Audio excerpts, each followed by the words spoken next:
मौलाना अरशद मदनी साहब हों या असदुद्दीन ओवैसी साहब हों, इनका काम यह है कि बिल फाड़ देने से, बिल की पर्ची फाड़ देने से कोई भी आदमी मुस्लिम हितैषी नहीं बन जाता।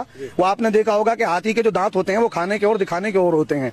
जब ये राज्यसभा और लोकसभा दोनों में बिल पारित हुआ और दोनों से पास हो गया है, तो अब ये बिल तो पास हो ही चुका है। माननीय राष्ट्रपति महोदया की जो मोहर रह गई वो अब लग जाएगी।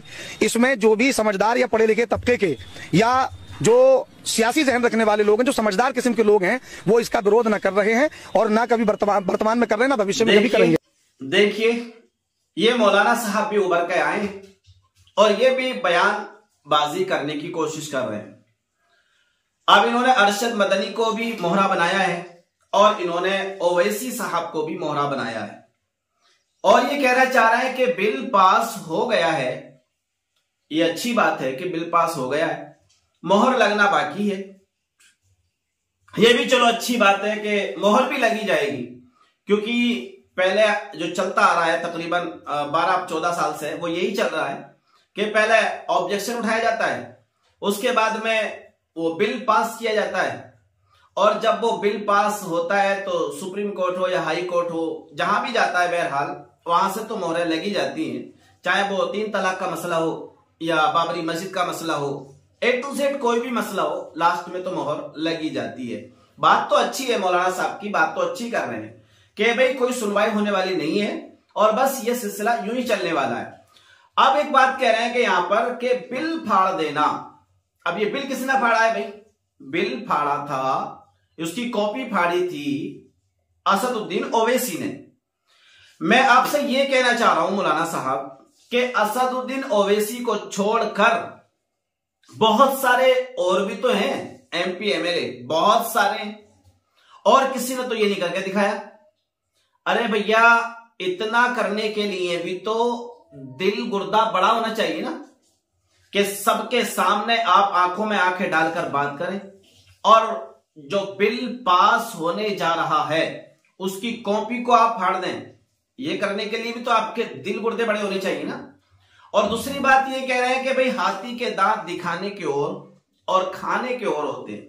चलो ये भी मान लेते हैं कि बात तो अच्छी है भैया, हाथी के दांत दिखाने के ओर होते हैं, खाने के ओर होते हैं, लेकिन आपसे ही मैं गुजारिश कर रहा हूं, अर्ज कर रहा हूं कि आप अपने समुदाय के लोगों को पकड़कर अपने एरिया में, अपने इलाके में किसी एक मुसलमान को जो मुसलमान की पार्टी से खड़ा हो, एक प्लेटफॉर्म पर वोट करवा के दिखा दीजिए। आप मुझे नहीं करवा सकते आप, क्योंकि जहां जहां मुसलमानों के गिरोह है ना, गढ़ है गढ़, जहां जहां मुसलमानों के गढ़ कहलाए जाते हैं, बहुत सारी सीटें ऐसी हैं कि वहां से मुसलमान ही जीतता है। लेकिन मुसलमान भी मुसलमान की सीट से नहीं जीतता है। वो जब भी जीतेगा दूसरी यानी अदर धर्म वालों की जो पार्टियां हैं उनसे खड़ा होगा, तभी जीत पाएगा, वरना नहीं जीतता है। वजह क्या है समझिए आपको, मैंने अभी पिछली वीडियो में बताया था। वजह वही है कि आप अगर जीत भी जाओगे ना तो कुछ किसी का उखाड़ नहीं सकते, इसलिए कि तुम्हारी जो लगाम है, तुम्हारा जो रिमोट कंट्रोल है वो किसी दूसरे के हाथ में है। तुम कुछ नहीं कर सकते। अगर संभल की सीट से अगर समाजवादी की सीट ना होती, असदुद्दीन ओवैसी की सीट होती ना, तो वो बेहतरीन वहां से बयानबाजी होती जिसका कोई मजाल नहीं है। लेकिन वो बेचारे क्या कर पाए, बोलो क्या कर पाए? इतना ही कर पाएंगे, थोड़ा सा फड़फड़ाएंगे और नाराजगी का इजहार करेंगे। और ये जो मौलाना साहब बयान कर रहे हैं ना, ठीक है, अच्छी बात है, चले समझदार लोग इस बिल का विरोध नहीं कर रहे हैं तो भैया अच्छा करके दिखा दो। आप अगर विरोध नहीं कर रहे हो तो इसके मुवाफिक करके दिखा दो। ना आप मुवाफिक कर सकते हो और ना आप मुखालिफ कर सकते हो।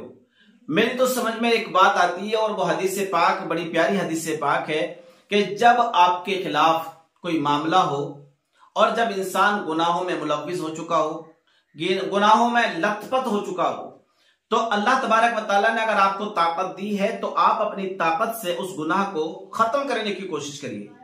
अगर उसको अपनी ताकत से खत्म नहीं कर सकते तो आप अपनी जुबान से खत्म करिए, और अगर जुबान से खत्म नहीं कर सकते तो अपने कलम से खत्म करिए, और अगर अपने कलम से खत्म नहीं कर सकते तो कम से कम अपने दिल में तो बुरा जानो। तो अगर मैं मानता हूं कि हाथी के दांत दिखाने के और हैं, खाने के और हैं, तो भाई चलो कम से कम हाथी के दांत दिखाने के तो हैं, लेकिन आप बताएं एक और लीडर बताएं असदुद्दीन ओवैसी साहब के अलावा जिसके दांत खाने के अलग हो और दिखाने के अलग हो। तो कम से कम एक बंदा ऐसा तो है, वाहिद मर्द मुजाहिद, जिसके दांत कम से कम दिखाने के तो हैं, औरों के पास तो दांत दिखाने के भी नहीं है।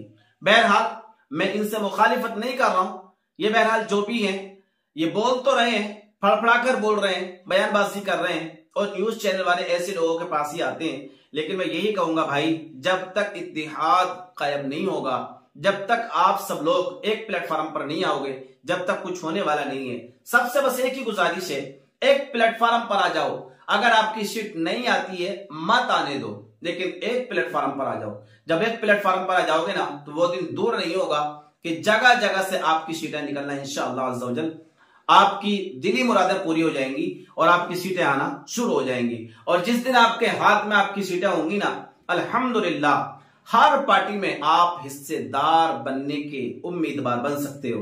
तो शायद मेरी बात आपको अगर समझ में आई हो तो जरूर वीडियो को लाइक करिएगा, शेयर करिएगा।